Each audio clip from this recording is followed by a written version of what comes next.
What would you do if the person you trusted the most turned your pain into a joke? What if the love you gave was mocked behind closed doors and you heard it with your own ears? Stay with me till the end. This story is about heartbreak, dignity, and finding the strength to walk away when love turns into humiliation. Asterisk, I met her on a rainy day. The kind where people rush for shelter, but somehow I stood still. She was laughing under an old umbrella, water dripping from the sides. And something about that moment made me believe maybe love is real. We dated for 2 years. I didn't have much, a small apartment, an average job, nothing flashy. But I gave her all I could, my time, my honesty, my heart. And she said she loved me for who I was, not for what I had. We got married in a simple ceremony. She looked beautiful, and I, for once, felt like I mattered. Like I was someone worthy of being loved. Our first year was sweet. We cooked together.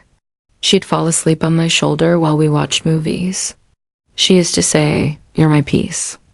I believed her, but slowly things changed. She started spending more time with her friends. Girls' nights, trips I wasn't part of. I didn't mind. I trusted her. Love isn't about holding someone tight. It's about letting them be free and knowing they'll come back. But little things began to hurt. Like how she'd laugh at certain jokes around me. How she started comparing me with actors or influencers.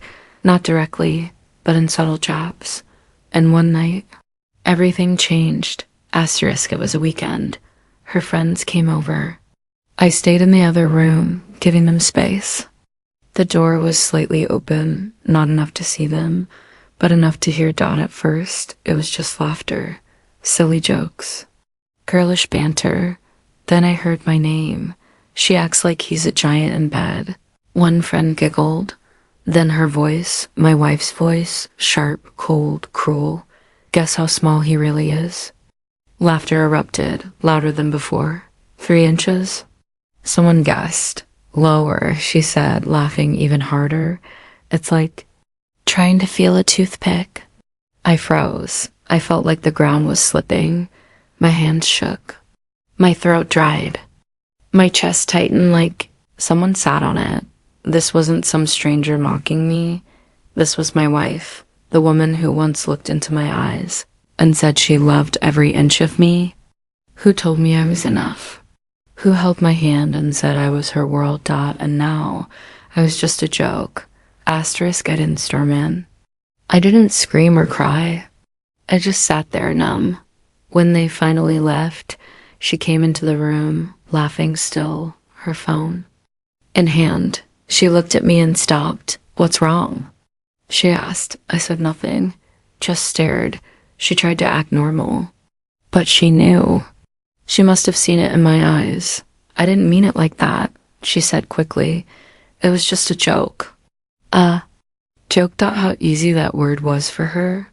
For me, it wasn't just a joke. It was a knife, sharp and deliberate. I stood up, walked to the cupboard, and started packing a bag. "Are you serious?" she said, now panicking. It's not that deep, but it was. It was deeper than she could ever understand. I didn't yell. I didn't break anything. I simply walked out, and as the door closed behind me, I realized I wasn't just leaving the apartment. I was leaving the version of me that accepted disrespect. The man who begged for crumbs of kindness from someone who didn't value him. Asterisk, I moved into a small guest house near my workplace. Nothing fancy. Just a bed, a lamp, and silence. But in that silence, I began to heal. At first, I questioned myself. Was I not man enough? Was something wrong with me? But as days passed, I remembered all the times I showed up, the dinners I cooked, the way I supported her career, the way I stayed loyal, the patience, the love, the care. That wasn't weakness, that was strength. And the more I thought about it, the clearer it became. I wasn't the one lacking. She was, because real love never laughs at your insecurities. Real love holds your fears, like precious glass, not to break them, but to protect them. Asterisk, it's been a year now. I'm doing better.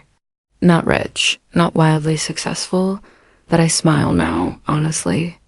I look in the mirror and see a man who walked away when he had every reason to stay.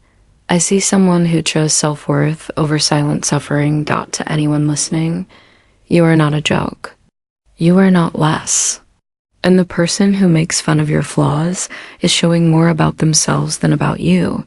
If someone laughs at your pain, that's not love. That's cruelty wrapped in charm, and you don't have to stay for it.